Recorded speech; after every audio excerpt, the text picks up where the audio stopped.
Good evening, everybody. Can I have your attention, please? We're about to start our meeting this evening. First, of course, we want to definitely start by thanking everyone and acknowledging the presence of the Most High. Whatever name you call it, land, language, or label, we want to recognize him and give him praise and thanks. We also want to thank you, the members of the community, for, as they say, thinking it not a robbery to come on out and participate in tonight's forum. Of course, recently in the newspaper, in the Tampa Bay Times, it was reported that there is a 6-to-1 arrest disparity for marijuana for the black community and minorities in Pinellas County. And that's something that we wanted to address, as actually was pointed out by one of our panelists back in 2013, when it was 5-to-1 in the city of St. Petersburg, and then the story was picked up by the Times, and it was 6-to-1 throughout the county. And with that in mind, we know that there's a lot of information as well as misinformation about marijuana, its benefits, and its detriments. And so what we wanted to do was present the facts. As you know, we have this important amendment on the ballot, Amendment 2, a proposal to legalize medical marijuana. And we have to say medical marijuana because, again, there's a lot of misinformation. People say they're about to legalize weed. It's wrong. Or we're about to legalize weed, oh my God. So there's a lot of passion on both sides of the debate, and a lot of, again, information has been put out. So we wanted to invite a panel that we felt could help us to get facts and information about this critical topic, so that when we do go out and vote, let me say that again, when we do go out and vote, can I say it one more time? Yeah. When we do go out and vote, that we will have all of the information that we need to make an informed decision and vote whatever our self-interest is. To better understand this proposal and the impact on our community, we have invited a panel that includes Sheriff Bob Valteri. Let's give him a round of applause. Community activist Kurt Donley, among other things, my man, and Professor Dr. Greg Gerdeman. Let's give him a round of applause. Let me give you a little bit of information about who these guys are and what their qualifications are. I'll start at my far right and just read some brief bios, and pardon me for if I stumble over the words. Pinellas County school system is just now starting to make these gains. All right, so Assistant Professor of Biology at Eckerd College, Dr. Greg Gerdeman. He is an Assistant Professor of Biology at Eckerd College in St. Petersburg, Florida.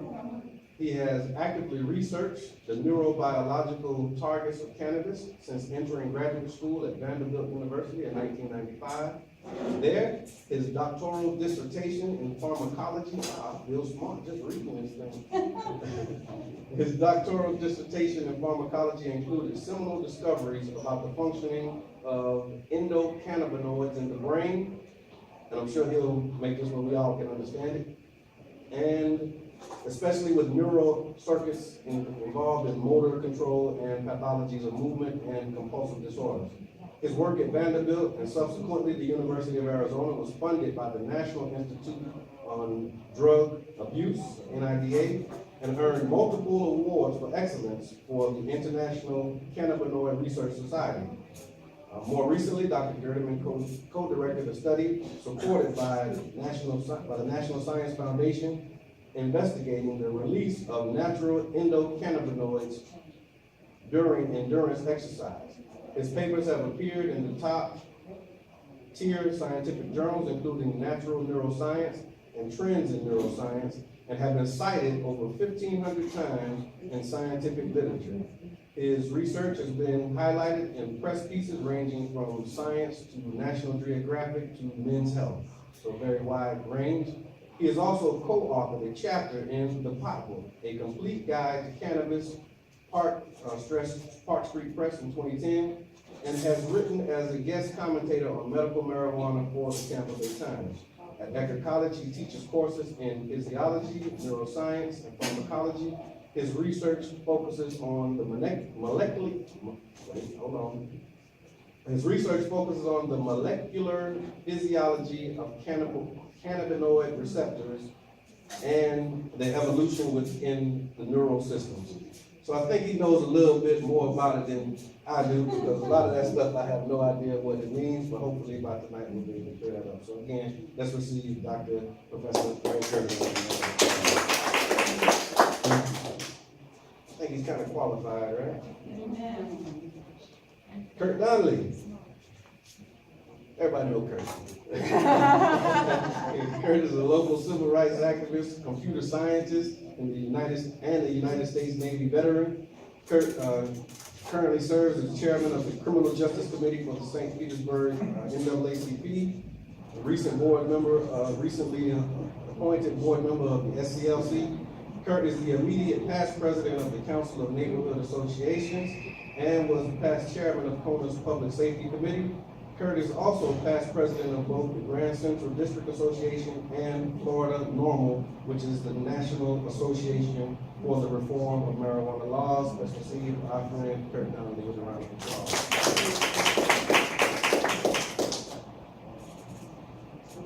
And everybody all right? Yes, sir. You ready to get your learn on? That's right. Right. And then lastly for our panel, we have Sheriff Bob Gualtieri. He has been Pinellas County Sheriff since November of 2011.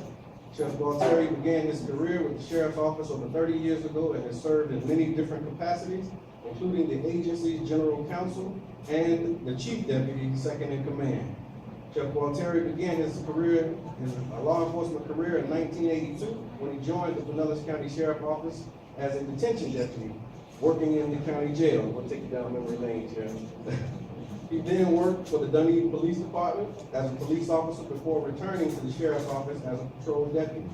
During his career, Sheriff Gualtieri also served in the Investigative Operations and Narcotics Bureaus, where he conducted complex international drug trafficking and money laundering investigations for 8 years while serving on federal task force. In 1991, he was named Pinellas County Deputy Sheriff of the Year for his efforts in dismantling major drug trafficking organizations through the use of electronic surveillance.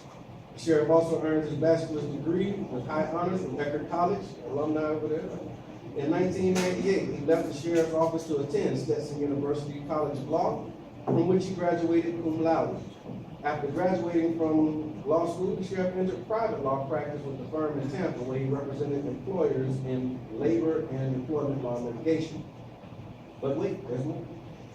The sheriff also returned to the sheriff's office again in 2006, serving as general counsel and chief deputy until becoming sheriff in 2011. During the economic downturn between 2009 and 2013, the sheriff oversaw a reduction in the sheriff's office budget of $108 million and the elimination of over 600 positions.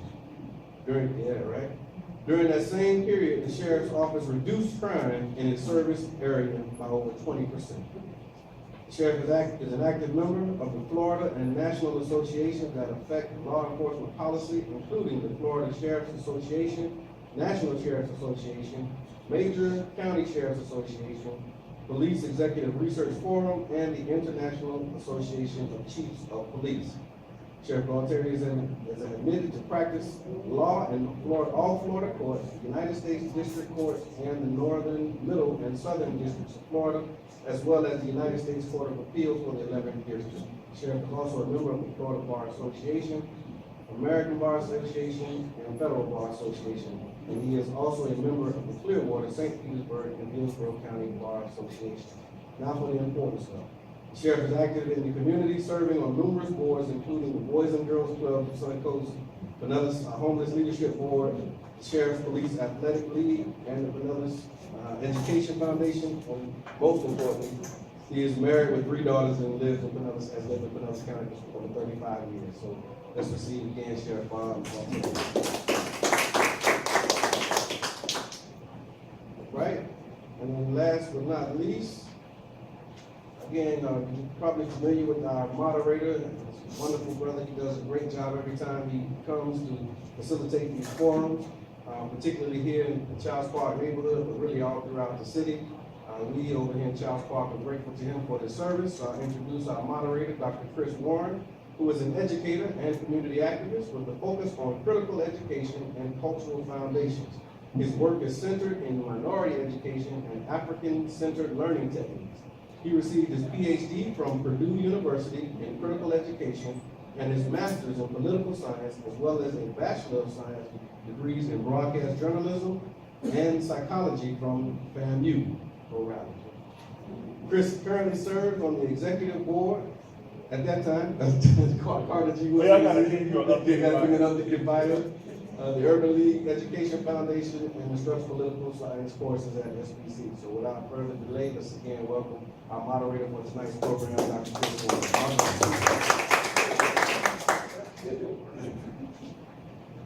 Good evening, good people. Good evening. Oh, all right. I guess it's only a few good people. All right, good evening, everybody else. All right, as usual, we will have a very formal and intriguing debate this evening because why? We will follow the rules. And the rules are very, very simple. Each of our distinguished panelists will receive 3 minutes to state their case, at which time you will be very quiet because you will have your listening ears and you are listening to everything that they have to say, because immediately following that, we will have a whole hour of question and answer. Now, during this question and answer period, everybody will have their turn, everyone will have their say, but we will do 3 very, very specific things in order to make this effective. Number one, first and foremost, parents, what are we going to do? We're going to be respectful. And how are we respectful? We are going to come with a very specific question. All soliloquies, monologues will hereforth and hitherto be ignored and asked to evacuate the microphone. You will ask a very direct question so that these gentlemen can give you a very direct answer. Number 2, you will have 30 seconds to state your question. 30 seconds. So think about it before you come up here. 30 seconds, at which time they will have 90 seconds to answer your question. Now, here's another thing, because there will inevitably be one person who says, I have a 3-part question in 2 paragraphs. Don't worry about that, okay? You ask your 1 question, let them answer, and then we will see about part B and part C and let them address it so that we don't swamp them with all of this information and you end up not getting the answer that you were looking for. Everybody okay? Yes, sir. Yes? Yes. Yes, all right. Now, the second thing that we are going to do to keep the party rolling is when these gentlemen are speaking, we will keep the peanut gallery comments to an absolute minimum. Why? Because everybody wants to hear what you have to say, not just the people sitting next to you. So be brave, come to the microphone and ask your question so that it can be answered. And number 3, we will be punctual. When the time is up, I will very gently give you a nice nod. Right? And I hope that's all I have to do, because the next step after that is, please, your time is up. And then if you still continue to try to take over the forum away from us, I will say, hey, you there on the microphone, back up. Very politely, though. All right, so I know everybody got it. After our question and answer, we will let them have a finishing statement, and if there is one burning question that we just have to have that we did not address during the question and answer, we will allow that burning question to set the panel on fire just before we leave. All right, is everybody okay? Yes, sir. All right, now, did we want to do rock, paper, scissors, or will we just be democratic about it? Whatever you want. All right, well then I guess we'll be fair. Shall we? Democracy in action? Yes. All right, who shall we have first? Pro or con? Pro marijuana or against medical marijuana? Everybody for pro, raise your hand. All right, so there it is. We will have our first 3 minutes. Hold on for 1 second. My favorite timekeeper isn't here tonight, guys. Ashley isn't here. I don't know what's going on. So I'm going to keep time here on the old handy-dandy cell phone.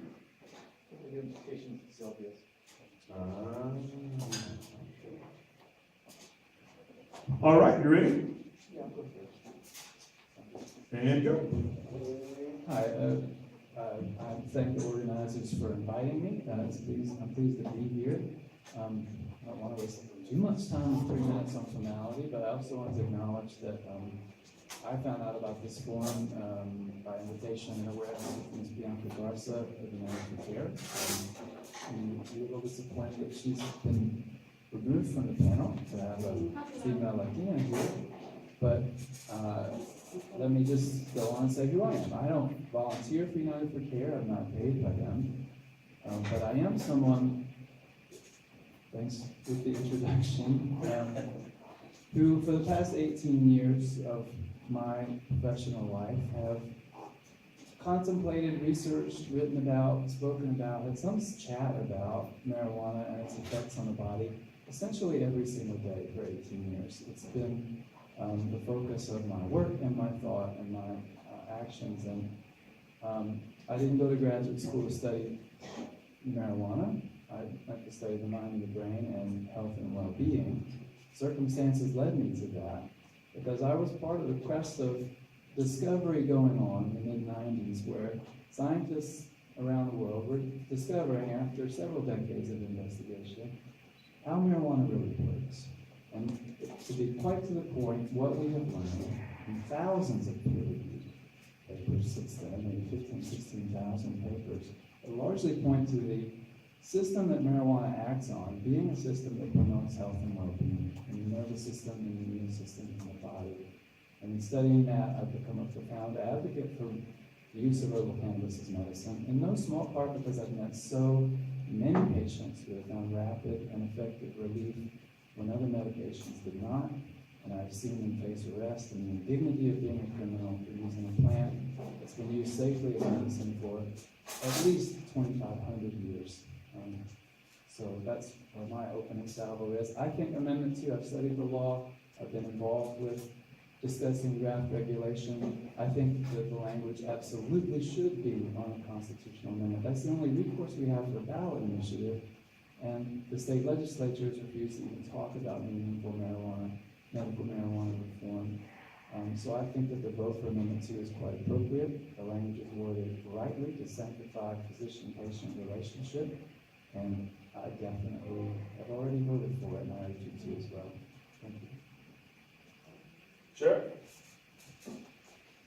Well, first and foremost, I, like probably everybody here, I hope, is a compassionate person. I don't want to see anybody suffering.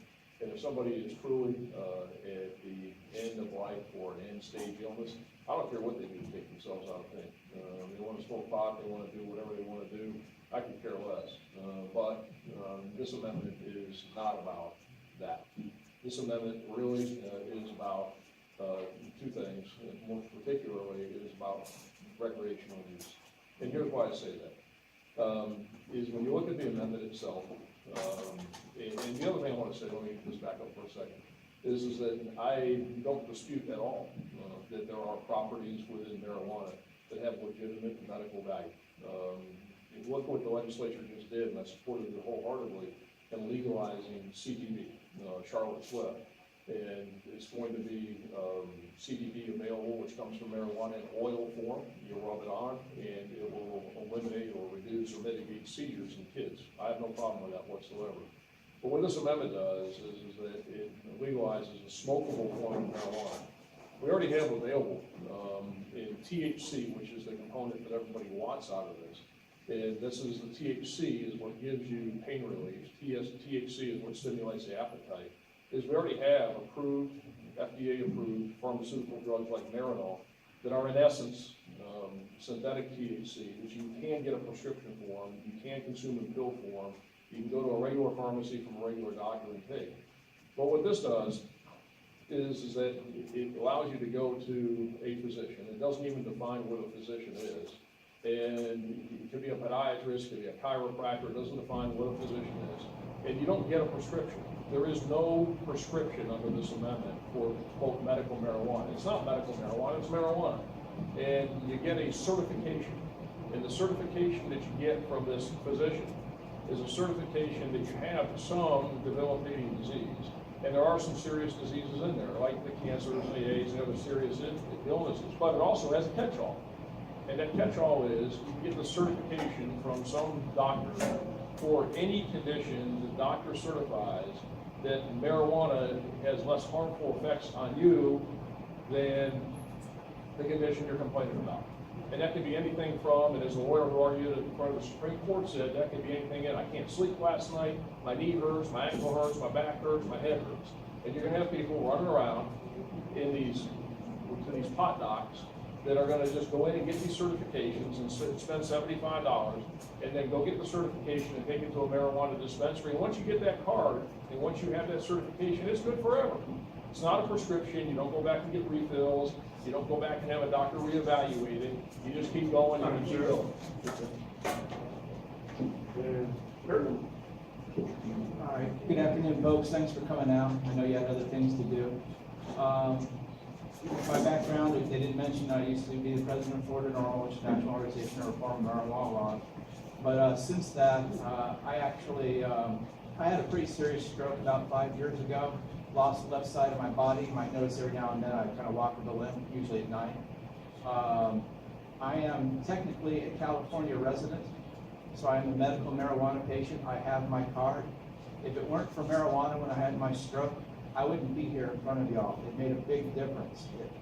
It has the ability to go directly through the blood-brain barrier and ameliorate the type of harm you have from a systemic insult such as a stroke or a concussion.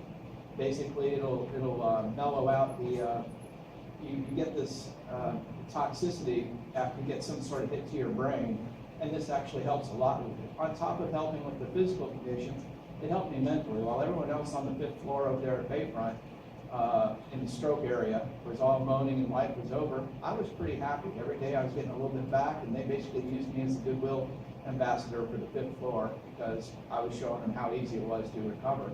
Just focus on one thing at a time. It's made the whole difference in the world of my life.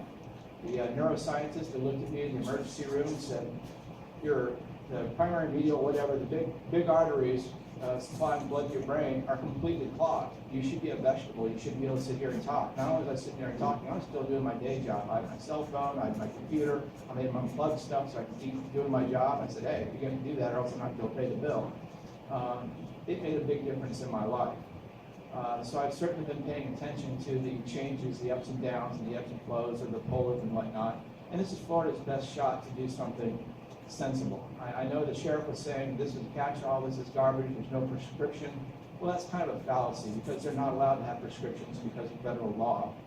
And that criteria for a physician to say, and for anything that it helps more than it hurts, well, that's the criteria they use for every medicine out there, and that's the doctor's job to decide, is this going to be doing you more help than doing more harm? And that's a doctor's decision. It's not a police officer's decision because they're monetarily paid to keep this thing illegal. They've got to keep it illegal because it puts money in their bank accounts. And that's what that's all about. The Sheriff's Association is really about the dollars. It's not about public safety. So that's kind of a superfluous argument. It's a serious thing for me. It's a serious thing for people I care about. I helped a good friend of mine go through breast cancer a few years ago. And if she couldn't get the immediate relief from smoking the marijuana or vaporizing the marijuana, there's no way she's going to hold down that Marinol pill while she's growing up. It just doesn't work. Besides that, they're finding that most of the real effectiveness of marijuana in a health environment is the whole plant, not one. Lord. Thank you, gentlemen. All right. Now that we have a firm grasp of everybody's position, the floor is now open for questions. Come up one at a time or form a single file line behind this microphone right here. And if everybody's shy, I believe that we can throw a couple of questions out to get the ball rolling. I have a question, and I'll take anybody from the panel. One of my concerns in hearing the arguments against Amendment 2, that you don't need to have a parent's permission, you don't need to have your card lasts forever, those regulations have not been written yet, so I'm really concerned, why is the no on 2 side saying all these things as fact when the regulations haven't even been written yet and won't be written until we pass Amendment 2 and the legislation does their job? Well, anything that's in the, first of all, it's a constitutional amendment. So it took about 700,000 petition cards and about $3 million. So it's indelible. Once it's there, it's done. And any regulations that are promulgated by the Department of Health, or even if the legislature acts and passes laws to regulate that constitutional amendment, is that there is gonna be heavy criticism that the Constitution trumps anything that is done, and you'll have preemption, and you'll have a situation where those who want it to be free range will complain that you're gonna have tons of lawsuits, there's gonna be tons of litigation, and it's gonna be a complicated mess, because it's in the Constitution. So whatever is done to restrict it is going to be claimed by those who are proponents of it in free reign. Remember, 180 days. 180 days the Department of Health has to enact these regulations, or it takes effect as is. So if the Department of Health can really get this done in 180 days, then great, but then it'll be subject to all kinds of litigation. So it is a situation where you can have a 21-year-old caregiver that gives it to a 16-year-old without parental consent. There's no regulations in there at all. There's no regulating it at all, and so that's the reason. I don't feel like the question was really addressed. Well, we'll have an opportunity to go back and rephrase the question to a more specific intent. Okay. And as people are coming up, please make sure to state your name and direct. Can we try to answer that also? Oh, if anyone else would like to respond, you could absolutely. Yeah, I'd like to. I think that it's largely a disingenuous argument, that it won't be regulated. I've been part of a group called the Florida for Care Commission. It's actually included Sheriff Matthew of Flagler County and a wide nonpartisan group of people that have been working for about 3 months to develop draft regulations for implementation and how this thing would work, to help the Department of Health and the legislature to get it implemented in a good way. And I've talked a lot with former Speaker John Mills, who drafted the thing, who argued it in front of the state Supreme Court. The constitutional amendment stipulates that it will have that the DOH and the legislature will implement regulations. So it will not be de facto automatically unconstitutional that they follow that obligation and create regulations. The fact that there will be, for example, physician renewals of certifications, that's going to be worked in, and yeah, you can sue for anything, but it's not going to fly, and the state Supreme Court has said so.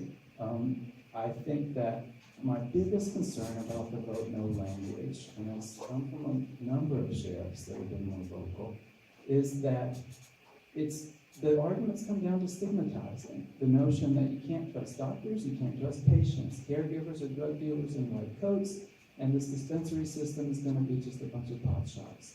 It's not going to be that way. And here I have opportunity to talk about other so-called loopholes, which I think is a rhetoric to just breed suspicion and mistrust among neighbors, and I don't know when that's in Time, Doctor. Thank you. Craig, did you also have a rebuttal? Yeah, just really quickly. A couple things in there on the disingenuous bandwagon. It's a constitutional amendment because the Florida legislation refused to work on it. They refused to let it out of committee. Every year, 1 or 2 different people try to put things in committee. They wouldn't hear it. They won't hear it. What a constitution is supposed to do is provide a U.S. citizen basic rights of protection against the government. That is what our Constitution is for. Also, it's disingenuous to say these things aren't spelled out in the rules, because you're only allowed a certain amount of words in a constitutional amendment. It's very few. The fact that they're concerned about the legislature, which is completely Republican, every committee has a Republican, everyone in charge is a Republican, every one of those people were both, the Sheriff's Association vetted and endorsed every single one of these people and paid every single one of these people campaign money. So you absolutely know that these guys are going to make the worst, most restricted rules on the planet, and we're going to be suing them because they're going to try to keep them from actually getting patients to use this stuff. So those are garbage arguments. Just as Dr. Sanjay Gupta said in his mea culpa, we've been systematically misled, and we're being systematically misled today. We've been systematically misled by the Sheriff's Association. We've been systematically misled by Sheldon Alderson, whatever that guy is, some guy who makes his money off of gambling and alcohol out in Vegas, is funding them and Publix. Those are the 2 organizations, the 3rd largest pharmacist in in Florida, they don't Sorry, want to Kurt. use that drug money. Thank you. My name is Dr. Danny Hall, and my question is for the sheriff. This is not the first time you've mentioned Marinol. Do you understand the pharmacological composition of what Marinol is? Well, what do you mean by pharmacological composition? What do you mean? I mean, I understand that it is THC, that's what and it's a FDA-approved THC drug. Do you understand how it works? Okay, now we're answering a two-part question, so if you wanna lay everything out and then let him answer those so that we're not getting into a back Well, and my forth. question is, you keep mentioning this and you don't even understand what it means. You don't even understand how it affects the human body. You don't understand how it affects cancer patients. It's the reason, okay, you're absolutely correct, it's pure THC. Okay, so I'm telling you, in my professional opinion, and from what I've seen, it's not effective because it is pure THC. So I would Could you appreciate please it. make sure we can direct this into an interrogative? Well, that's my question. Yeah, well, a lot of people take it, a lot of doctors prescribe it, and a lot of doctors say it's a great thing, so. Difference of opinion. Actually, Doctor, I could answer your question, you of Yeah. course can answer it much better, but Marinol is a single delta-9 cannabinoid. Inside a plant of marijuana, there are at least 64 cannabinoids, and they all do different things in concert together, and that's what makes it really effective. They took this one out. I've tried Marinol. All it does is make my eyes red. It does nothing else. It's ridiculous. I don't see the point in it. I don't know what it does. I think it's more a placebo effect, to be honest. It doesn't have any of the anti-tumor effects that whole plant mixed with CBD has. I mean, we've got a lot of things coming down. There's over 123 peer-reviewed studies that shows that marijuana prohibition is actually killing cancer patients, and this is killing cancer patients by kicking this can down the road. Everyone knows this stuff's gonna be legal in the next few years. All we're doing is hurting people between now and then. Point I was making, please, Sheriff. Hold on one moment, just one moment, doctor, please. Well, I will say that Marinol is not a useless medication. It's been approved for nausea since the early 80s. There's an actual interesting political history that sort of medical marijuana then was putting pressure on it. But Marinol is a very high-priced drug that suffers from some of the problems of what happens. It's the difference between smoking pot versus eating a brownie. A lot of people find it much more somnolent, much more psychoactive. It knocks you on your butt much more. It's very slow to take effect. So Marinol has had a lot of problems as an effective drug, and it doesn't have nearly the therapeutic range that vaporized cannabis products do.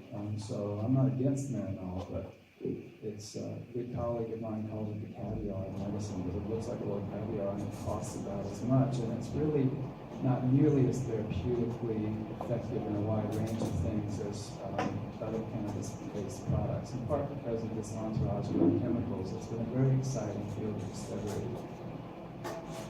Thank you. Just one quick reminder, the reason why the Child's Park Neighborhood Association has been able to conduct these very successful panels that I've been a part of over the last year is because both sides are able to come and get out their point without feeling attacked. So we want to make sure that we are still operating today in the spirit of compromise and the spirit of understanding. So we want to make sure that we adhere to the rules as closely as possible because we want to come away today with an understanding. All right, from each side there should be an understanding, not an agreement, but at least a further understanding. That's the goal at the end of the day. The people that are here representing these issues are simply people who are operating from their base of knowledge. Okay, so as we come up, you may have a different set of knowledge points. Make sure that you're operating in the sense of let me enlighten this person and let me be enlightened because I'm asking a question. So make sure that you have whatever you have to say in a question form so that they can answer it and illustrate what their knowledge of your question in your area is. Ms. Johnson? Hello, my name is Ms. Nikki Johnson.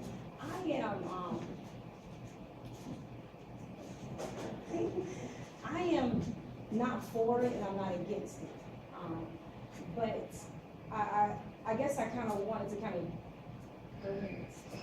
at the age of 14 years old, I was diagnosed with an autoimmune disease called lupus. And I started smoking marijuana at 14 years old. And I stopped probably about 6 years ago. But I can say some of the effects that Kirk talked about, or how it kind of helped, some of my symptoms of the aching, the pain, and things like that, but there was also another side to that. It also, I didn't make proper right judgments, and I started to take pain pills on top of smoking the marijuana. And also the negative effects of me smoking the marijuana over that long period of time, it caused bronchitis and different health issues as far as my lungs would go, and I would catch pneumonia, on a regular basis. So, what my question is this: how does supporting this amendment on medical marijuana, how would that affect? Will they go back and will the doctors have to go back and look at the medical history of a person before they actually give them a prescription to actually be able to partake in these type of drugs?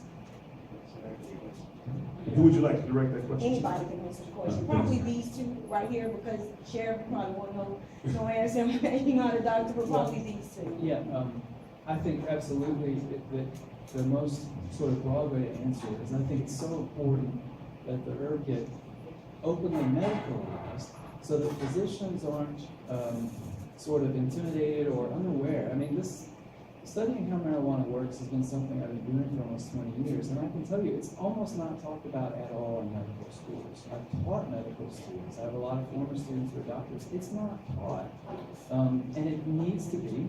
Doctors that write recommendations are going to be required to take continuing medical education courses. That's not going to be taught as unconstitutional, no way. They're going to be required to get a background education. They're going to be required to take medical histories and work review. And part of that that's very important is that patients will learn about newer and better application methods, like vaporizing. It gives you a fast onset relief or taking in the drug, but doesn't have the same bronchial irritating effects. And also, I think a sober conversation about side effects. It sounds like you had very legitimate side effects that are real. I mean, there are side effects of marijuana. There's addiction to marijuana, and a lot of proponents sometimes shoot themselves in the foot by saying it doesn't exist. It does. It's quite unusual for the number of people who use it, but it does exist, and we should have an open-minded conversation about that. Time's up. You touched on the, what's the real downside to marijuana? The one real medical risk is it's easy to get bronchitis. It really gets down to it. And as he's saying, nowadays, since they've had these, well, actually a lot of it has to do with the drug wars. Since the drug war has been so effective the last 30 years, marijuana's gotten stronger and stronger, and they've learned how to concentrate. They find out if you make it in oil form, you make it in these little handy-duty, vaporizer pens, you can titrate your dosage really well. I took 3 breaths today, that type of thing. But the vaporizer gives you the same effect from smoking, pretty much, but it doesn't give you the bronchitis and it doesn't give you the other. And yeah, your doctor has to pay attention because it does work in conjunction with opiates. If you're using marijuana with a painkiller, you probably only need about 1/10 of the opiate strength that you used to need to get the same amount of pain relief because they work well in conjunction. And there hasn't been enough studying on that, but what they have found is marijuana is a great way of getting people off of their opiate addictions. Because they can start taking that and they can start weaning off their opiates until you get down to the time where they're no longer zombies walking around all the time. And that's a danger with opiates because it can, with marijuana, can bring you down a dark path. So to answer the question, as far as the amendment's concerned, there's nothing in there that says the doctor has to do anything other than certify that the thing you're complaining about has a less effect on you than the marijuana would. So if you say you can't sleep last night, that's all the doctor's got to do. There's nothing in there that says the doctor has to do a physical, has to take a history, or has to do any of those other things. So let's assume that there's some regulation that says the doctor has to do all that. Look what we just went through, this prescription drug abuse epidemic and the pill mills. And those doctors, okay, those MDs and those DOs, before they prescribe Oxy and Percocet and everything else, guess what? There's regulations that say the standard of care is you do histories, you do physicals, you do all that stuff, and they didn't. You showed up, you paid $250, they gave you a prescription, you went over and got as many pills as you can. I was out in California last week, all you gotta do is walk down the street in Oakland, and you see a kid standing out there with a big sign that says medical marijuana exam, $75. You look over, there's a big yellow donut sign in the window that says doc is in, come get your prescription. That's what you're gonna see here. Thank you.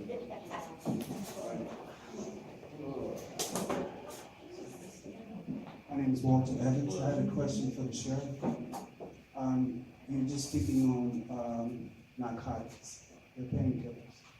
And since they made a change 2 years ago, and they made a lot of raids and doctors and what have you, and they made some changes in the rules on how you get a prescription.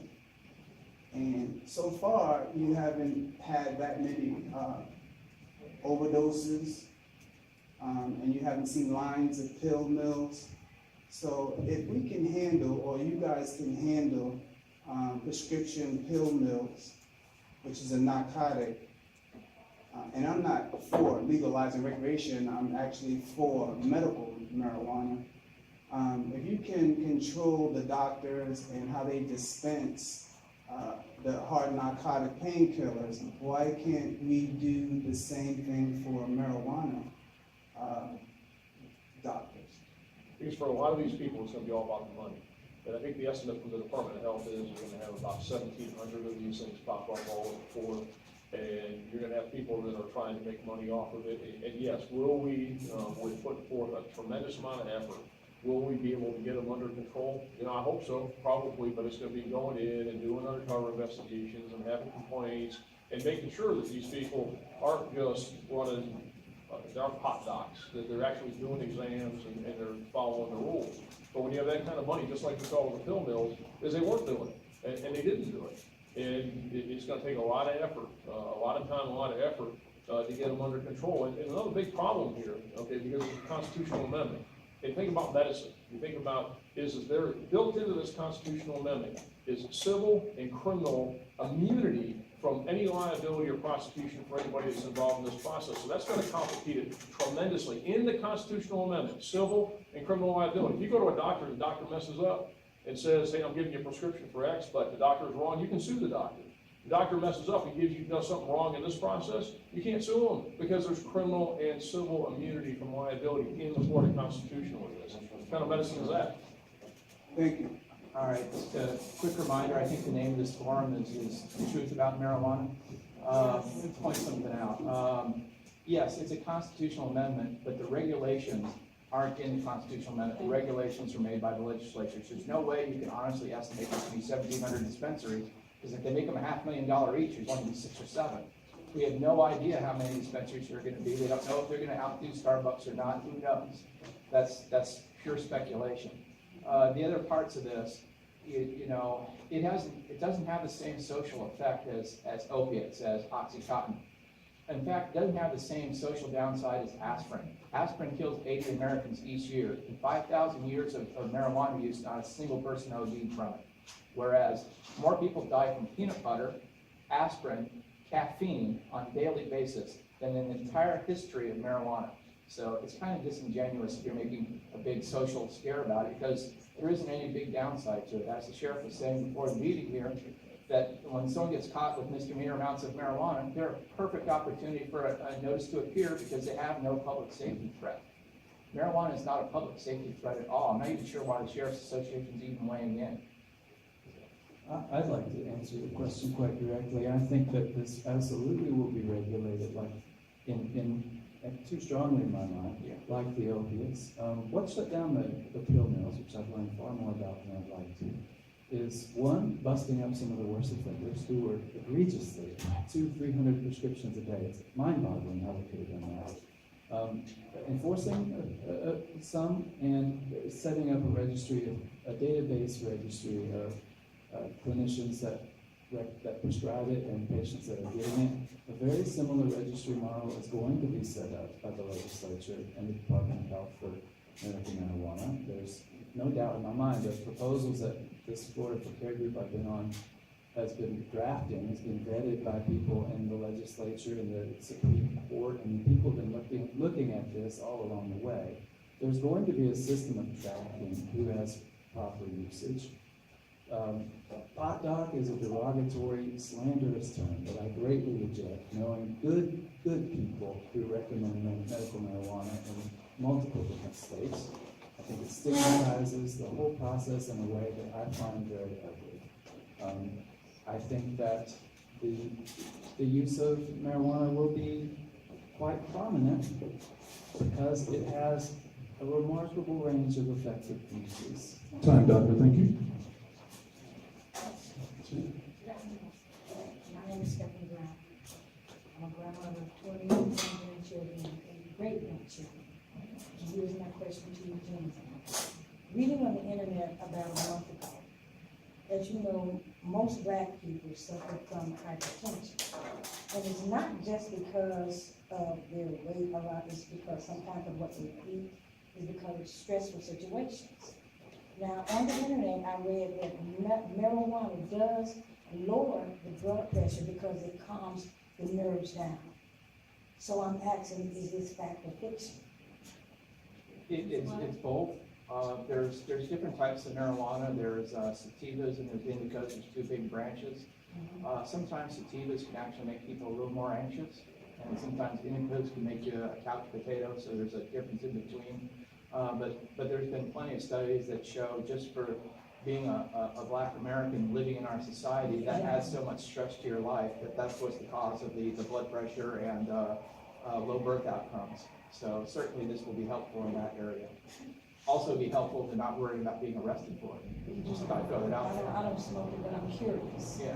You know, I'm just curious about the effects that. Ma'am, can we allow the doctor to go ahead and respond to that first question? In general, I think it's true, and that it can, the cannabinoids in marijuana lower anxiety in a lot of individuals, not everyone. And so there's this back and forth between sometimes, and it's circumstantial, it depends on your psychosocial climate, whether it'll influence anxiety. And blood pressure is something that varies a lot. If you just had no mental input, you're totally relaxed, and your blood pressure was 130/90, and you smoked pot, your blood pressure most likely would go down. In the very short term, it might go up a little bit, but most likely it would go down if you are on the average. So it could be very useful for that. And, you know, I'm just going to throw in a word on anxiety, because part of my big proponent and problem with the language of saying there's a loophole, catch-all sort of thing, is that anybody who thinks something like anxiety, or migraine, or menstrual pain, or backaches can't be a serious, debilitating condition, has not spent any time in psychiatry, has not worked with patients. And I absolutely believe that the notion of somebody having debilitating anxiety and being able to work with their physician and try a very benign medicine with much fewer serious side effects than many prescription drugs should be enshrined in the Constitution. It absolutely should be. And the legislature to try and say otherwise, if you practice medicine without a license at the greatest level. I'll use my time here for a second. Absolutely. So, remember what I said is that I don't quarrel with the fact that there is medical value or medicinal value within cannabis plant. CBD stops seizures in kids. THC stimulates appetite and relieves pain. So if it's all about medicine, why, when they crafted this constitutional amendment, why are they allowing it in smokable form? Why not do what the legislature just did with CBD? Because that's an oil form. You don't see people wanting to sit around on Saturday night with strobe lights going and saying, oh, let's rub oil in our hands, because there's a social value in this. This is about social and recreational use. Why not say it's got to be only in oil form, only in vapor form, only in those things that people don't recreationally use marijuana? Again, this is about medical marijuana and whether it has medical value or what the problems with this amendment and the broadness of this amendment and what it allows. Can I respond? Thank you. In the form of a question, and I have to ask if there's anyone who wanted to precede. Okay, I understand exactly what you're saying. Okay, here's my dilemma with the oil. When they are making these oils, are they putting any other chemicals in these oils while they're making them? And then the fact with the marijuana, it's grown naturally from the earth. And if nobody is taking it and packing it and putting chemicals in it to make it more potent, I can't see a reason why it would not help, like you say, individuals that really need, not for someone just going out to get a high. So I see it from both angles, but it's more likely it's helping from the angle that they're putting it, as long as it's all natural and there's no chemicals. The oil is going to add chemicals, which will come just like high blood pressure medications we take every day. Half of those just kill our liver, they mess with our kidneys, you know, so if it's a natural herb and it helps us, I don't see a reason why. I just don't do it because I'm not sure. How many grandkids do you have? I have 21 grandkids and 8 great-grandkids. So you think a 21-year-old caregiver should be able to take and give marijuana to one of your 16-year-old grandkids without For his God's parents' sakes, permission? no, not if they want to deal with Well, me. this constitutional amendment says they can do that. Well, see, it's not. All right, hold on. All right, well, I'd like to respond to that. hold on, just 1 second before we jump into that assertion. Go ahead. It's sometimes, and I agree, we should have a discussion. We should have a open discussion where everyone is heard. But it's difficult when I hear things, statements made that I know are not true. And it is not true that Amendment 2 says all you have to be is 21. The language, that is the framework. And you all know, the No on 2 folks know that's only the framework. But that's not my question. The same question I asked you at St. Pete College several months ago, and I hope you've learned something since then and have a different answer for me. But I know personally, I've spoken to dozens of patients in Pinellas County who have very serious conditions and were arrested for treating their own medical conditions with cannabis. Nothing else. They were treating their own medical conditions with cannabis. Your sheriff's office, all different sheriff's offices. So, and that's the alternative to Amendment 2. If we don't pass Amendment 2, law enforcement's going to keep arresting patients. So how does that benefit us? How does it benefit anybody? That patients should be arrested for their choice of medicine. Not sure exactly what your question is. Exactly what my question was. How does it benefit the taxpayers who are footing the bill We're not doing that. when patients are arrested for their choice of medicine? You know, we're not, if somebody's on there, like I said before, somebody's on their deathbed and they're smoking marijuana, nobody's going to put them. Okay, can I give you? Hold on 1 second, hold on 1 second. That was your direct answer is? Yeah, it's not happening. It's not happening. That's what you said at Hold on, SBC. okay, thank you. We do not have the appropriate evidence to say who is being arrested at this point. Can I say my evidence? Because But wait you said it 1 wasn't second, but happening. what we're doing is having a dialogue about information. So what can happen at the end is if you and the sheriff would like to have a I tried. one-on-one discussion. I tried. But once again, this is the tried. community forum, so we have to allow everyone Well, their let's let opportunity. people I hear don't the think- truth. If we don't pass Amendment 2, we're going to keep arresting patients. I'd like to answer your question. Kurt, go ahead. Yeah, a couple things. It doesn't benefit society to arrest anybody for marijuana, let alone especially someone who's sick, or sick and dying, or mildly sick, or not sick at all. There's no benefit to society arresting these people. All it is an easy way to arrest blacks, to be honest, at a 6-to-1 ratio in this city, this state. This has been this way since the inception. It's the last Jim Crow law in the books. It was put in the 30s because, quite frankly, it makes black people think they're as good as whites. It makes black men think they can look white men in the eyes. It makes white women have sexual congress with black men. That was the testimony from the very first drug czar of the United States to Congress to make this stuff illegal, and it's been illegal ever since. And the only people getting arrested for are black and brown folks, relatively speaking. As far as to your question back there about the oil, quite frankly, that's the kids, the social thing. They like smoking oils. The oil is actually a smokable form. It's very concentrated. And you do have to worry about the way it's produced. The stuff that's made with butane, sometimes you got butane left in there. There's got to be regulations.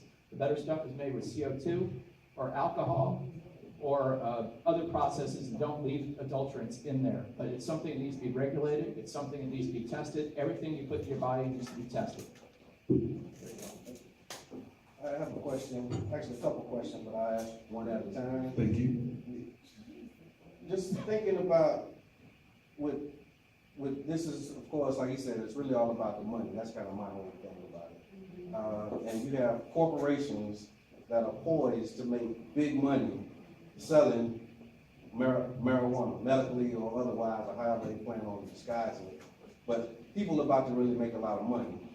And they're making money doing something that has been done at the expense of black people, like Kurt mentioned, the 6-to-1 disparity and, you know, these different disparities in studies.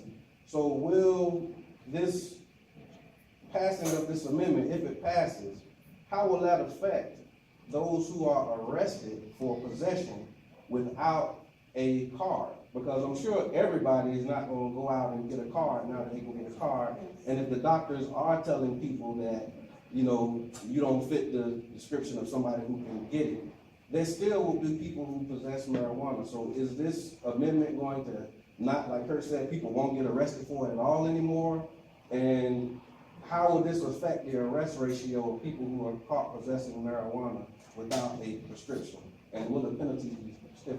Nothing, well, what's different, nothing changes unless the legislature changes it. Just like today, you go out today and get a prescription for oxycodone. If the doctor gives you a prescription and you have oxycodone and you're lawfully using it, then you don't get arrested for possession of oxycodone. If you don't have a prescription for oxycodone and you buy it on the street from somebody, then you're gonna get arrested for possession of oxycodone. So it's the same, it works the same way. Thank you. Well, it really depends. Here, to tell you the truth, this election is just foreplay. The real fight starts after the election if it passes. If they were to go down the road like they're doing right now with Charlotte's Web, which you brought up, they're basically setting up geographic monopolies for 5 very rich people across the country, across the states, to make all this money.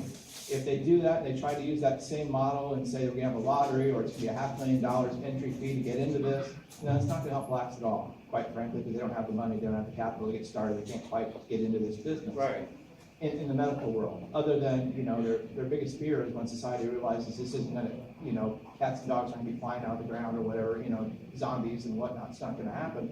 It might eventually move towards legalization, in which case, then yeah, you're gonna benefit from that. But if they set it up properly, which the real dogfight's gonna start after the election, like in Colorado, it only it's $1,500 to get a license fee to start up either growing or start up a dispensary. If you get the prices down to that, or say they have a regulation saying that you can only grow up to 500 plants, so that puts a lot of growers out onto the table, well then, yeah, the economy's gonna help everyone, blacks and whites together, if they keep the entry level low. If they keep the entry level high, then no, it's financially, it's just a bunch of rich people are gonna keep getting richer, and a bunch of poor people are gonna stay poor, because that's kind of how the system's rigged. So as it is, this won't help. As it is, it's gonna help some, because you can get a prescription, and you won't get arrested for having it on you, because quite frankly, you're a target for having it on you. If I were a black person, I'd never leave my house with marijuana, because bad things happen. Okay. We have a question in from our timekeeper, who is indeed at Sylvia's, is text over. Based on your last question, I thought it would be relevant to add it here. That question is for the sheriff. In regards to overall public safety, as this has been an overarching idea that has been pushed against Amendment 2, what is the actual public safety issue around legalizing the marijuana outside of doctors giving out prescriptions? What harm is legalizing marijuana in any way, either medically or not medically, actually going to have on the society? Well, I guess, so I take that question is what's the harm in recreational marijuana or recreational use of marijuana? Well, we tell our kids, don't smoke. We tell our kids, don't use alcohol. We tell our kids, the message to the kids these days is don't use drugs and don't do all these things. So why in the world, and one of the crux problems we have as a society is addiction. We have an addicted society. And drug abuse, alcohol addiction, drug addiction is a big problem. And that's at the crux of this. And it was at the crux of the prescription drug abuse epidemic was addiction. So why, as a society, we do not use responsibly today alcohol. We do not responsibly use drugs that are legal today. Why are we going to throw something else on the table and make it legal that is going to be susceptible to abuse and leading to other type of drugs? I'm sorry, I apologize. I guess I did not frame that appropriately. The central idea of the question is, what is the actual public safety, or what danger does it actually pose to the actual community?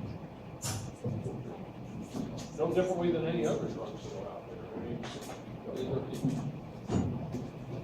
I would say that it is different from other drugs that are out there, if in no small part because of the level, the propensity for becoming addicted to it is really quite different. And in fact, I think in the medicalized framework, there's really good study, understanding that the use of marijuana can help to reduce addictions, can help to create different, I want to keep it in a medicalized standpoint. I could present this in sort of a larger decriminalizing thing. But the public health effect, I think, is that it will help to treat public health and promote public health. That's my perspective on it. I want to throw very quick little one-line answers to the comment that Brother John made, is that one, medical marijuana already exists. This is only decriminalizing it and allowing people to have the liberty of pursuing their medicine without the stigma and the risk attached to it. It is a big issue and question for law enforcement. I know the sheriffs are very concerned with the question of it. Even if I pull you over, you've got pot in your car, how do I know it came from a legal source? They're concerned with that.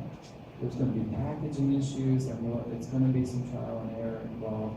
But also, there's money in healthcare. I wish it wasn't so much, but healthcare is a big for-profit industry. And people looking for money will jump into medical marijuana. That's true. Time, Doctor. I also have a question. I think this one now that is for the opposition. I'm sorry. Yeah. The actual public health impact of legalizing medical marijuana in Florida is pretty simple. It's a substitute. It's a substitute for worse things. So the public safety is a benefit. Last year in Florida, even though with law enforcement's help, they've dramatically dropped down like up to 25% the amount of opiate overdoses. But last year, 2,666 people in Florida died of prescription overdose deaths.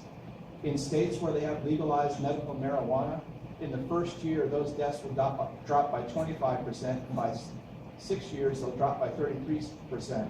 So after year one, there will be 666 more Floridians alive than there would be if it did not pass. Now go to suicide rates. In suicide, where there's legalized medical marijuana, it drops suicide rates by 10%. And as you know, there's an epidemic of veterans committing suicide, PTSD, in Florida, 2 a day. It's 24%, or actually 25% of all the suicides in Florida are by veterans. And over here at Bay Pines, we're treating 2,432 veterans with PTSD right now. Their lives are on the line, and we're going to save 10% of them by making this legal. So this is a public safety bonus by miles, and they all know it. It is a public safety bonus. They know it.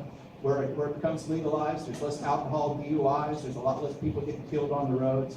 There are benefits to this. It is more psychologically dependent than physically dependent. The physical dependence is over in a day, some grouchiness. Psychological dependence, you're not nearly as psychologically dependent on marijuana as you are on your girlfriend or sugar. For the opposition question, it has been medically proven, so I guess this will be for you, Doc. It has been medically proven that daily consumption of marijuana for teenagers under the age of 16 causes a dramatic effect on brain damage and brain development for teenagers. What will be done to ensure that teenagers are not receiving prescriptions, and will this make it easier for teenagers to acquire marijuana? That's a two-part question.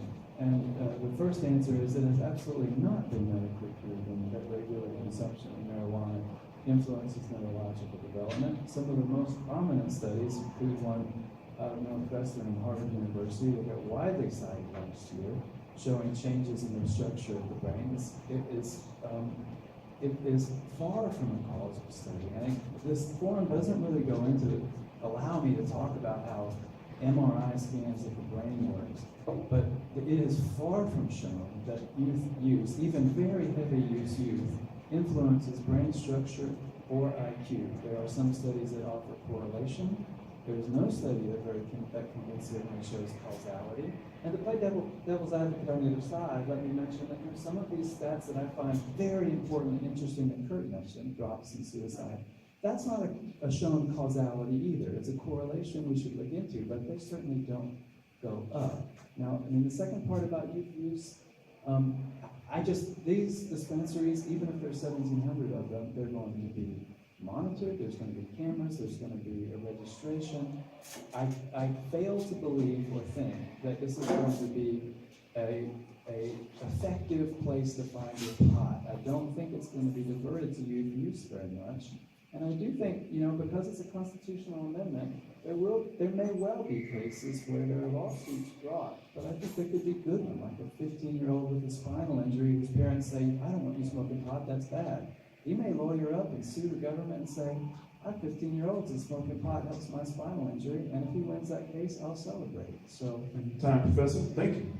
A little bit on the study that's so commonly quoted nowadays. Basically, it showed that some teenagers who are heavily using marijuana, as a teenager, are going to have a drop in IQ when they're 40 years old of about this much. Relative to that same study, they say they're heavy users of alcohol, it drops by that much. However, if they do both, it only drops by this much, meaning that marijuana is neuroprotective and it's protecting them from the damage done by the alcohol.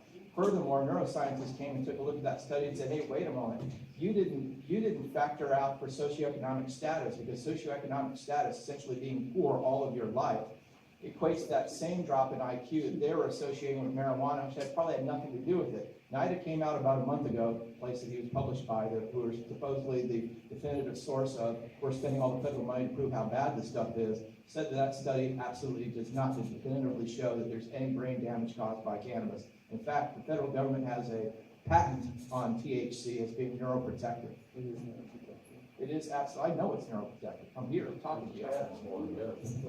Thank you. Go ahead, sir. What this goes back to, just here first time, is that this goes back to recreational use. That's what I think the argument for is recreational use. Well, kids aren't going to be affected, doesn't matter if kids smoke pot. Thank God, we don't have a lot of kids that are running around with the type of true illnesses and diseases that they got to be smoking marijuana for. And this is what it comes back to. This is not an amendment about medical marijuana. This is an amendment about recreational use. This is about people being able to get it because they complain that they got a headache, or because they got a knee ache, or because of any of these other myriad conditions. And the argument he's making is for recreational use. Oh, it doesn't matter. It's not going to affect kids, so don't worry about it. Who are you saying is making that argument? His statement just did. Okay. Well, hold on. I think we will definitely leave some room for clarification, because I think you guys would like to ask each other a couple of questions. So it's just now approaching 7, and so we'll continue on.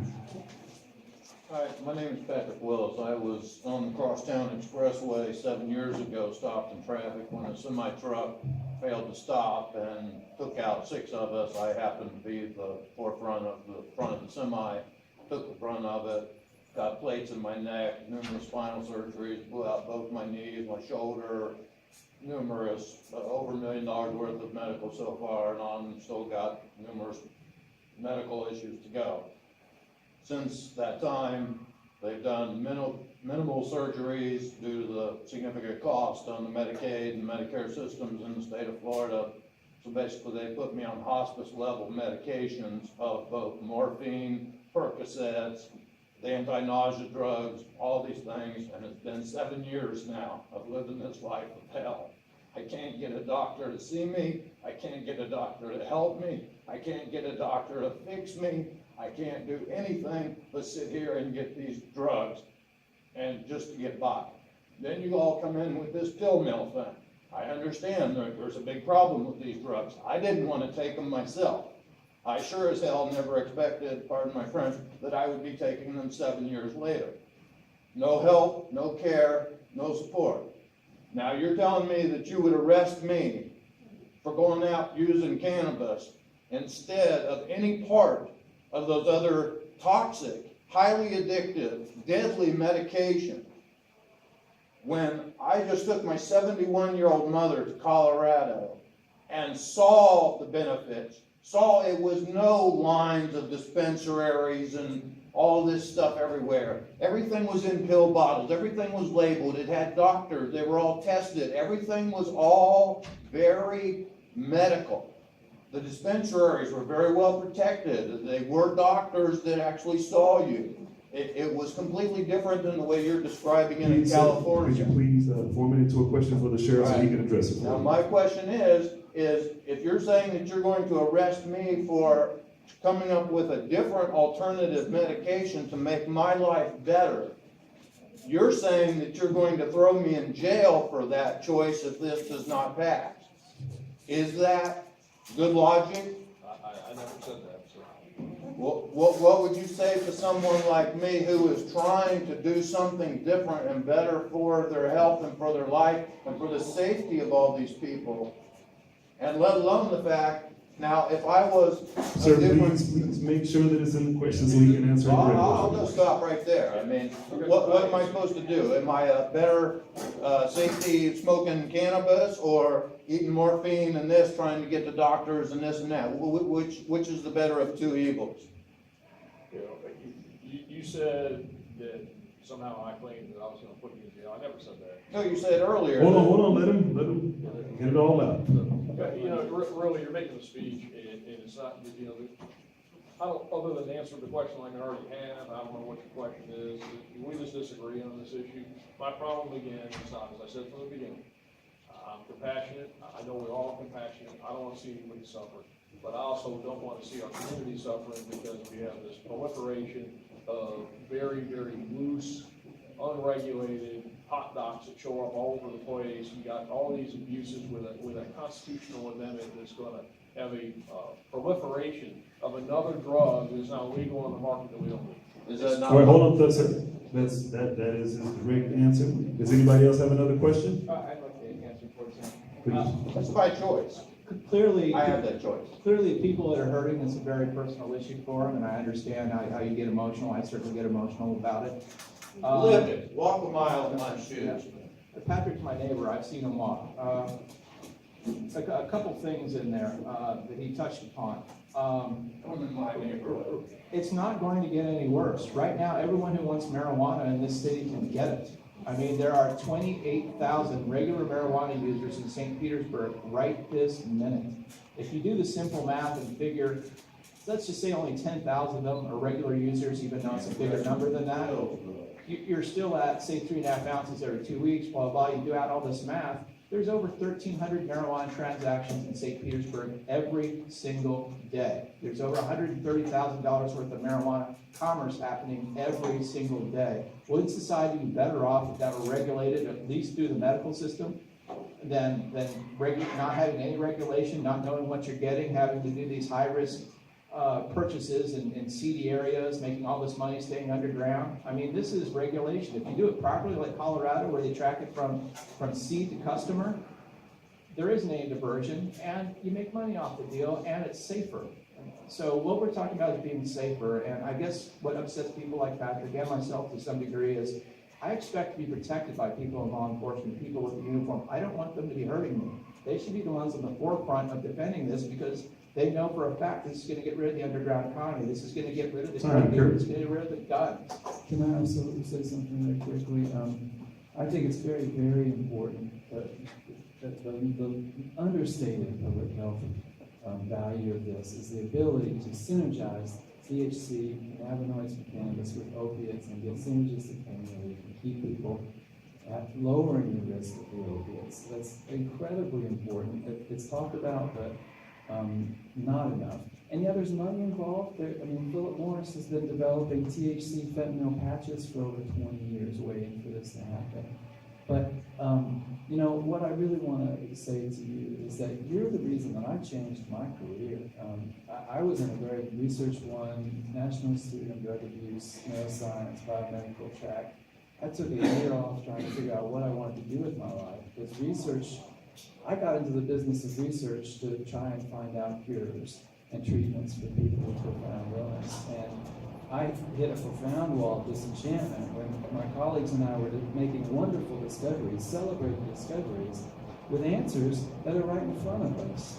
And there's been a real tide change in this country, 23 states passing something, moving towards herbal cannabis and medicine. And that movement is grassroots compassion and energy for you and from your family and from your friends. It is not people who are just trying to pass recreational pot. Time, Doctor, thank you. I just have another question on the business side of it. Because in a lot of things that we see, particularly in the black community, you have felons that actually want to go into business. And recently, we can celebrate today that the mayor of the city just removed the ban the box. He banned the box on applications for city jobs, so you no longer have to list whether or not you've been convicted of a felony when you apply for a city job. So kudos to the mayor and the city staff. So with that in mind, if you have a convicted felon that wants to get into the business of selling marijuana medically, would they be able to do so with this amendment? And I allow each one of y'all to kind of elaborate. I'm gonna jump in to give the sheriff more of the last word on it, because I think we should have more of the last word on it. But right now, it's open, the amendment doesn't say otherwise. And I'm glad that it doesn't, because, and I've posted some of this on your Facebook page. I think that race being sort of the elephant in the room in drug policy issues, the fact that a lot of folks have felonies, in my view, that have served their time, maybe time they didn't even deserve, but they shouldn't be barred from employment on legitimate industry, and I view this as an upcoming legitimate industry. The opposition has really jumped on this as like a drug dealer clause, and I think it's legit to say people with felonies, they don't deserve this. Past felonies don't deserve to carry a stigma and a bar to your participation in industries like this, compassionate caregiving industries for the rest of their life. But the amendment doesn't say you can't be, and I promise you from talking to people involved with the House of Representatives, there will be a ban on felons. They won't be able to get jobs at dispensaries, they won't be able to become caregivers unless they're family members, and I think that's a problem. Well, he says that until somebody sues over it, because the amendment has nothing in it that prohibits it. And so it also says in the amendment that any regulations have to be the type that allow it to be fully implemented. So you will have somebody that sues who is a convicted felon. When you go to Walgreens and you get your prescription filled for your antibiotics, do you want a convicted drug trafficker as a pharmacist behind the counter at Walgreens? That's what you're going to have. Well, in my mind, both these folks are right. They're going to restrict it away from felons, and I think that's immoral. But why is someone who's paid their debt to society not be able to work in that Walgreens? This isn't a narcotic like oxycodone. This isn't going to kill somebody. This isn't something you inject a needle into your arm. This is relative to that. Relative to caffeine, this is safe. Caffeine can kill you like that. Caffeine's a lot more addictive. Cigarettes kill 500,000 people a year. Way more addictive than this, both physically and psychologically. So if they were to ban felons from being in the marijuana industry, because there's all kinds of jobs in this. There's people that are just cleaning the buds before they go out. That's just manual labor. Come on, cutting the stuff down. A lot of these jobs are just simple jobs. If you were to exclude them from the workforce, it would be immoral. And I would be paying the lawyers to sue the crap out of them for it, because it is immoral. Because right now the laws in Florida are set up to keep somebody down and keep them down. It's why 25% of the blacks in this city are not allowed to vote, because they are disenfranchised felons, and there's no way of getting their damn rights back. And that's immoral, it's bullshit, and shouldn't be in our society. But the Republicans in charge are going to keep it that way. All right, we're going to wrap up. If you've got, we'll take the last 3 questions. And it seems that we will take this time to give after these questions, we'll give the panelists 1 question each that they can ask each other. They're close to one another and give them an opportunity to respond. Because it seems like there may be a little contention based on facts and theories here. So we want to make sure that you guys have an opportunity to clear up whatever misconceptions there may be between you. Ma'am? Hi, I'm Helen Kirkland, and I'm a resident of St. Petersburg, and I'm here for Creative Local Humor. And I wanted to ask a question relative to the felony issue. It's a little it's on topic, it's also off topic. Considering that no matter what the crime is, that you could be arrested for shoplifting 3 times in Florida and be designated a felon. I mean, it's kind of a watered down designation at this point. It carries no weight really. And as far as simple possession goes, if it's the 3 strikes you're out rule on any crime, why would we even be concerned about whether or not anyone carried that label? I mean, a kid stealing bubble gum for the 3rd time could be a felon in Florida. That's all I got. It's not really a question. Now, we're going to play nice, aren't we? Actually, that's the point of my All right, so what we're going to do, we're going to take a deep breath. Deep breath. For the encouragement, I All right, appreciate that. go get it. And And Sheriff Galte, if I can start off by saying I have all the respect for you in the world in your office. And your office is going to play an important role in the lives of patients like Patrick and like the family members that I have, whether Amendment 2 passes or fails.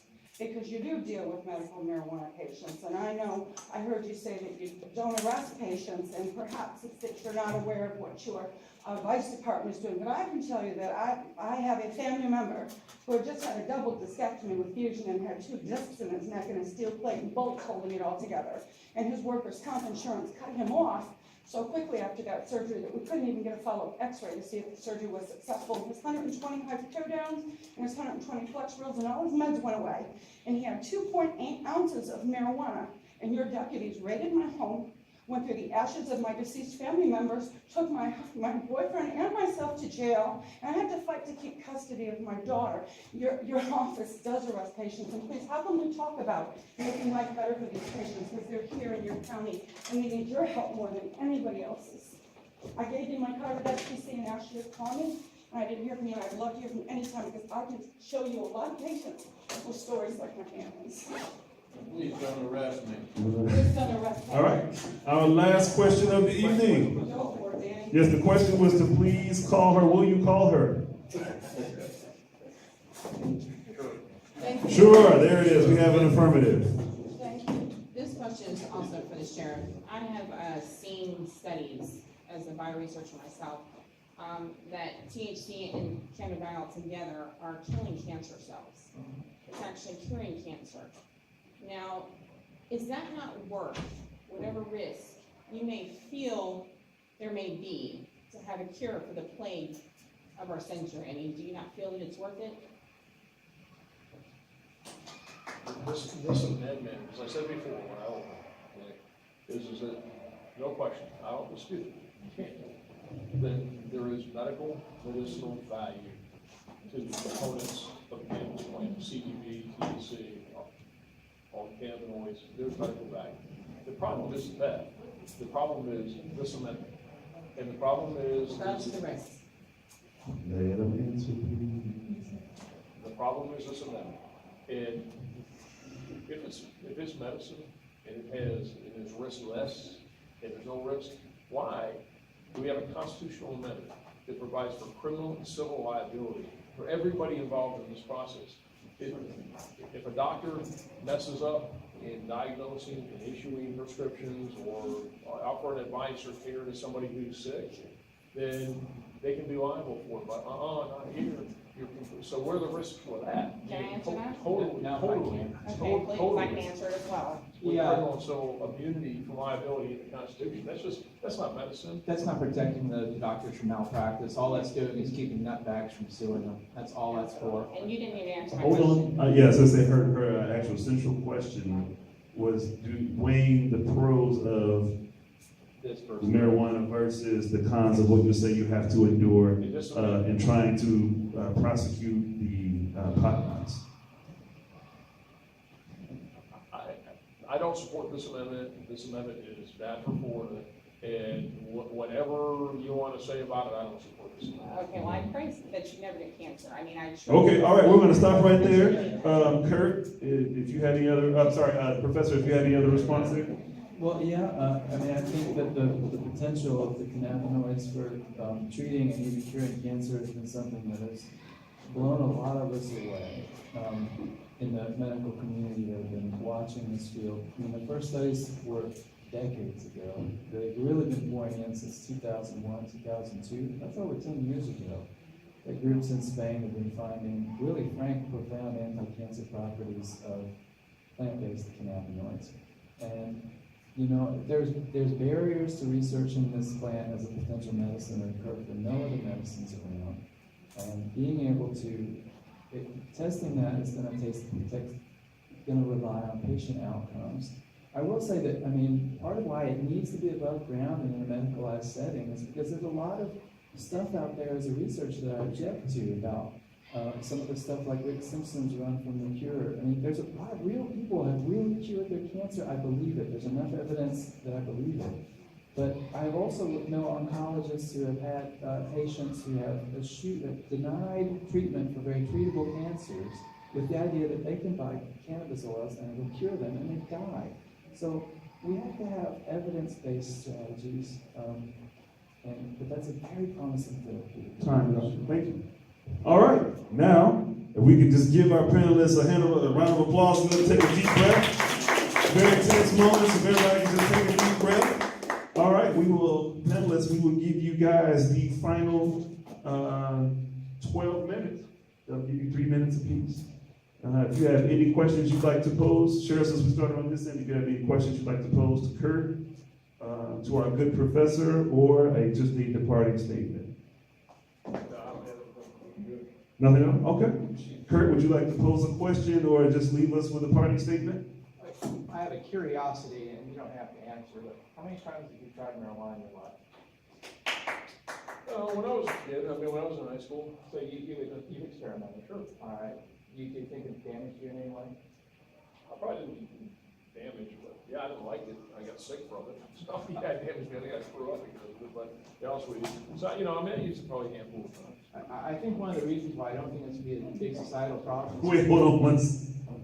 I'm sorry, we'll take a moderator. We say you tried it once and got sick and threw up, and then said I tried it a handful of times. So throwing up the first time wasn't enough to make you stop. That's okay. It's just a joke. It's a joke. That's fine. Go ahead. From my understanding from surveys and whatnot, about 50% of the people that try marijuana actually do not enjoy it, and they only try it once and they never do it again. That's why I don't think it's going to be a big societal ill. It's not like tobacco where you try it and the majority of people are hooked, or alcohol for that matter. A lot of people just don't flat out like it. So it's not going to be a big deal. But one thing that the sheriff did say tonight, which rang true all throughout his themes, it is about the money. It absolutely is about the money. That's the only reason why the Sheriff's Association is weighing in. I got a little quote from an international law organization called LEAP.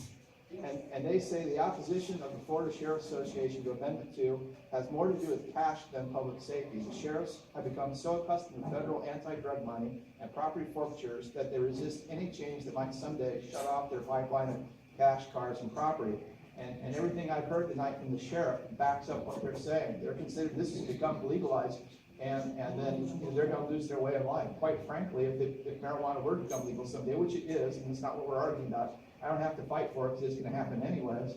But they're going to lose half their budget over 10 years after legalization because they're just not going to be able to arrest nearly as many people. Simple as that. And attack on charges and busting them from probation for weed, which is most of them, is ridiculous. So it is all about the money, but it's not the money on our side, it's the money on the Sheriff's Association. They're protecting their money, just like with the speeding tickets. They don't want to raise the speed limit because that would cost them revenue. It's all about money, and that's very disingenuous because I expect more from the people that are protecting us. So I'm gonna retract for a second, because I said I wasn't gonna ask any questions. Oh, wait. Well, we're going to come back around to you. We'll let him get his party shot here. So the final question or just the final statement? Well, I do want to make a statement, but I'm a little unsettled by that line, and so I'd be happy to let the sheriff speak first for a second. Oh, prerogative. Well, my question is, Kurt, tell me 3 bad things about marijuana. Bronchitis. No, just about use of it, not medically, not something, but just, what are 3 societal detriments to marijuana? All right, well, marijuana, like anything that has potential issues, it's a set and setting issue. You shouldn't get behind the wheel of a car because now you're taking chances with somebody else. It's not nearly as dangerous as getting behind the wheel of a car with alcohol, but still, it's dangerous, you shouldn't do it. How about morphine? Hold on 1 second. Let him answer. Yeah, well, and also it's, just that, also you shouldn't be texting while you're driving, you shouldn't be doing morphine while you're driving, you shouldn't have sex while you're driving. There's all kinds of things you shouldn't do while you're driving, and this is on the list. If you're doing childcare and you're managing 10 kids, you certainly shouldn't be doing it. Now, should a kindergarten teacher? No, I'm just kidding. I don't know. But, there are some societal ills, and just like anything, I'm not going to say it's completely risk-free. Certainly, if you're smoking it, and if there are no regulations to the way it's grown, packages, processed, all that kind of thing, you run the risk of respiratory issues. But the main societal ill, though, really is a byproduct of prohibition. The main thing is you get thrown in jail for it. If you're trying to help your girlfriend or your wife who's got breast cancer, while you're going out there and making that transaction, you're under a lot of risk. An ounce of weed in Florida is a felony. Hell, returning a refrigerator or an air conditioner to a recycling center without a receipt's a felony. There's a lot of felonies in Florida. It's easy to get one. An ounce of weed is ridiculous. That was a weekend when I was a kid. So, that should be a felony. That's ridiculous. They have that low threshold just so they can arrest more people. And we are back to you, sir. My parting comment is that this is about medical marijuana. It is about medical marijuana, and the Amendment 2 is about medical marijuana. I absolutely understand and believe that it is about the medical use of marijuana for people who need it, for people who can benefit from it in situations that give them quality of life. This is about, for many people, having a life worth living. And I reject the notion that you have to be on your deathbed before it's okay to be smoking marijuana. You have to be someone who's fighting for a life worth living and the dignity to pursue a medicine, a safe, effective medicine, without losing your liberty, and without losing your kids, without losing your ability for employment. And I think this amendment does this in an honorable way. There's differences, as administrators know, between policy and protocol. You can't put all the protocol micromanaged into a constitutional amendment. The policy is to enshrine the physician's prerogative to practice medicine with their patient. New York State is a good example of a state that decided to allow the legislature, with consultation from docs, but to allow the legislature to say what conditions strictly were approved and what weren't. And for example, glaucoma got changed. We've known that marijuana reduces intraocular pressure that causes blindness and glaucoma since the early 70s. Maybe not every single patient, medicine varies, but for most of them it does. I've met a dozen people who have their eyesight because of marijuana. And it was a consequence in New York State of micromanaging, practicing medicine without a license at the highest level of state and state-level law enforcement, saying, you're not making a judgment about what's acceptable medicine for you. And that's not something that should be done. I really very much believe in this amendment. It's absolutely about medical marijuana, and I think it's done in an honorable way that should be passed and will be celebrated. It'll be strung up tight. There will be regulation. There will be lawsuits because my law background is a high school business law class, and what I know is you can sue somebody for anything. There will be lawsuits.